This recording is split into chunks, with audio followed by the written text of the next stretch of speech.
పోలవరం పనులకు వైసీపీ కాంగ్రెస్ అడుగడుగున అడ్డుపడుతున్నాయని ఆరోపించారు ఏపీ సీఎం చంద్రబాబు. ప్రాజెక్టు పనులను యుద్ద ప్రాతిపదికన చేపడతామన్న ఆయన వచ్చే నెలకల్లా పోలవరం ప్రాజెక్టు సైట్ వరకు ఫైబర్ గ్రిడ్ ఏర్పాటు చేస్తామన్నారు.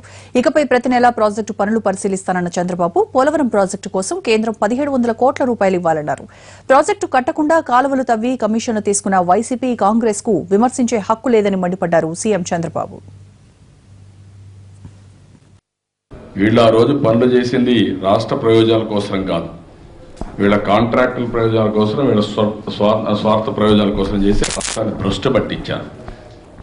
నేను ప్రారంభించిన ప్రాజెక్టులు మళ్ళా నేనే వచ్చి పూర్తి చేశాను. ఎన్టీఆర్ ప్రారంభించిన ప్రాజెక్టులు నేనే మళ్ళా వచ్చి పూర్తి చేస్తున్నాను. ఆ విషయాలు వీళ్ళు గుర్తుపెట్టుకోవాలి. మాట్లాడే మునుపు ఒక పద్ధతన ఉండాలి. 8 సంవత్సరాలు నిద్రపోయారా మీరు? ఆ కెనాల్స్ లో ల్యాండ్ అక్విజిషన్ కోసం కోర్టులో పోతే 8 సంవత్సరాలు చేయకుండా ఇప్పుడు వచ్చి మళ్ళా మాట్లాడుతున్నారు. అంటే దీన్ని బట్టి అర్థమవుతుంది ఈరోజు ఈ ప్రాజెక్టుకి అడుగడుగునా అడ్డం పడింది Congress party, YSR Congress party. Land అక్విజిషన్లు అడ్డం పడ్డారు, రైతులు రెచ్చగొట్టారు, ప్రాజెక్టులు కానివ్వకుండా చేశారు. నేను అవన్నీ కూడా ఏ విధంగా చేయాలనో ఎప్పటికప్పుడు సమీక్ష చేయడమే కాకుండా ఎక్కువ టైం పెట్టి ఒక వార్ ఫోటింగ్లో ప్రాజెక్టుల దగ్గర నిద్రపోయి అదే మరి ఇవన్నీ పూర్తి చేశాను తప్ప వీళ్ళ రోజు దీంట్లో ఏం లేదు.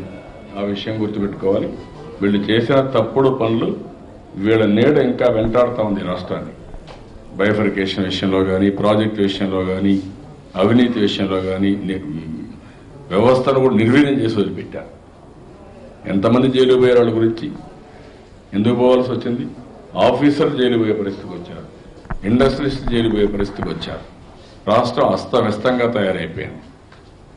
వీళ్ళు ఈయన కూడా దాంట్లో ఒక మెయిన్ ముద్దాయి.